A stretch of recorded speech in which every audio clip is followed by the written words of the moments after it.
this takes me to my second point. I think it's my second point. Obedience brings healing. So I go back to the book of 2 Kings, that is 5:9, about Prophet Naaman.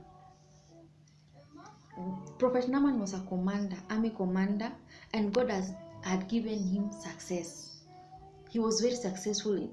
He was given victory.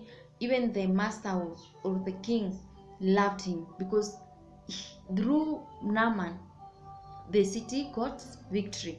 So, but this man was leprous, and they had taken as a girl from Israel as a slave.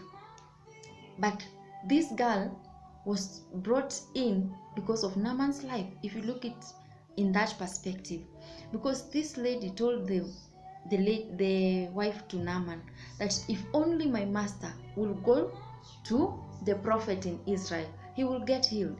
And when Naaman heard this, he told the king, and the king sent a letter to the king of Israel. But this king, when the king of Israel got the letter, he tore his clothes and said, how can I cure Naaman? But when Elisha heard this, Elisha told the king, bring the man to me.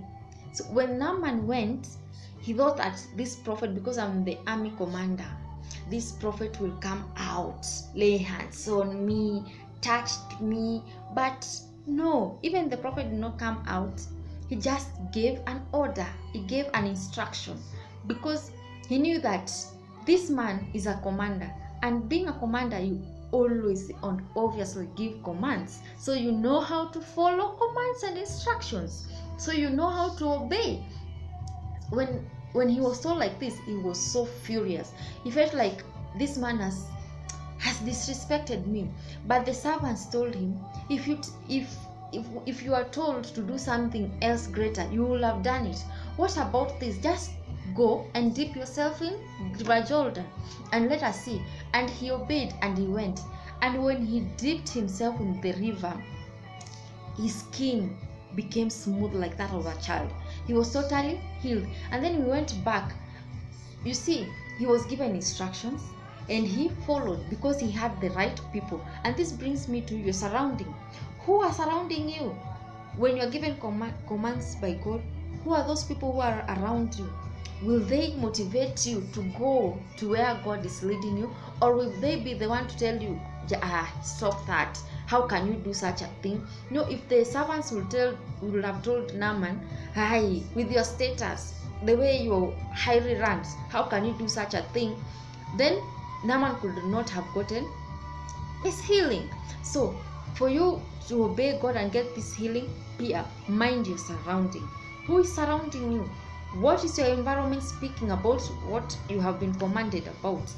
But when Naaman obeyed, he got healed. And he went out of there saying that there is no other God than the God of Israel.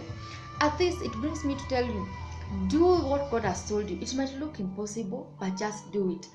The people who are seeing like it is impossible right now, they will be the one to tell you, see, this is the God that we want to serve. This is the God that we want to follow, because they have seen him in you.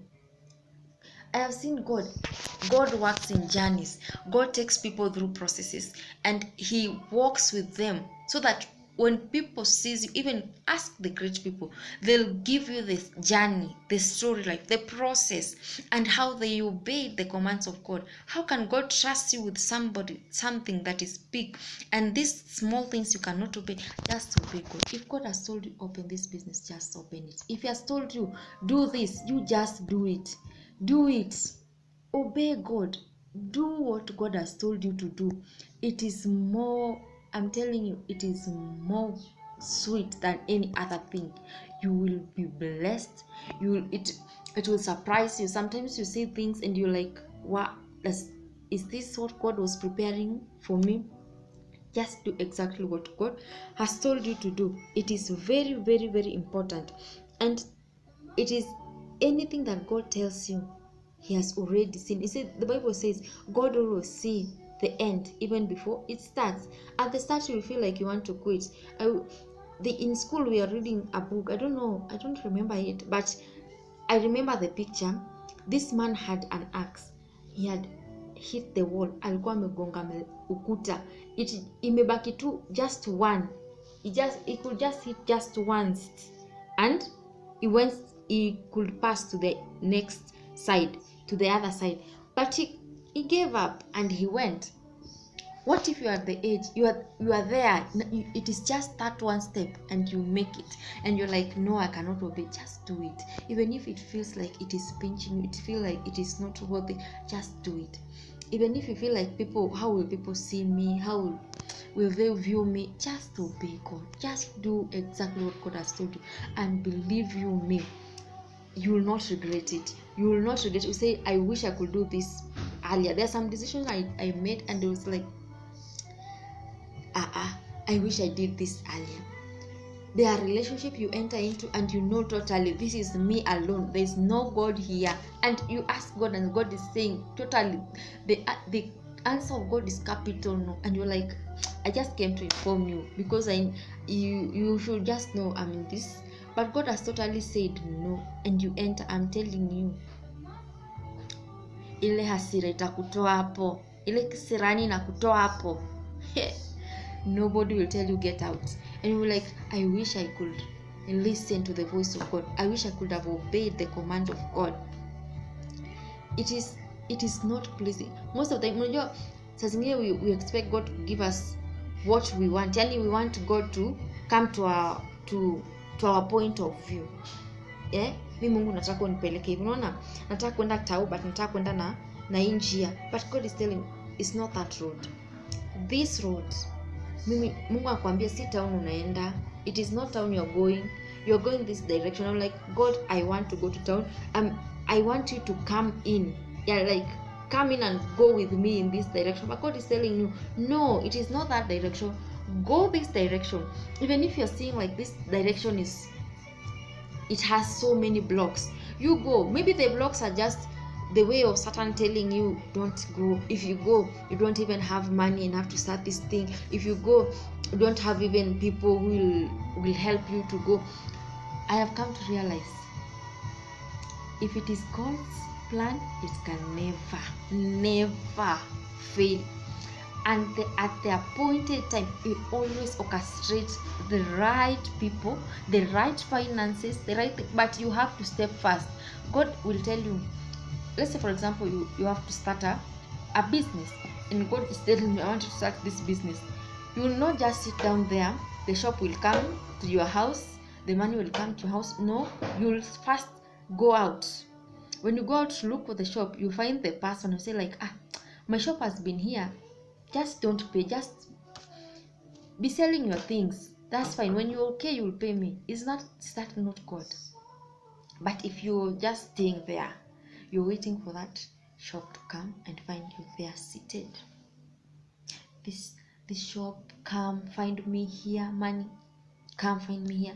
And when you're going, I could hear Bishop saying, God told me to go somewhere, and when I went, I found someone waiting for me, and they had my money, they had this. Obey God, follow His instruction, follow what He's telling you to do. And when you do exactly what God has told you to do, believe you me, you will succeed. That is all I had for today. But remember, you are the light of the world, a city on the hill, so you cannot be hidden. The only option here is you must shine. My dear, shine. In whatever God has told you to do, shine. You are the one to bring light in this world. Shine. If it is in your business, do it to a level best.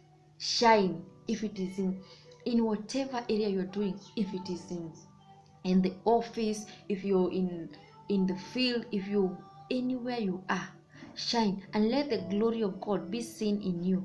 Don't just say it in your words, but do it in actions, for we learn more in your actions.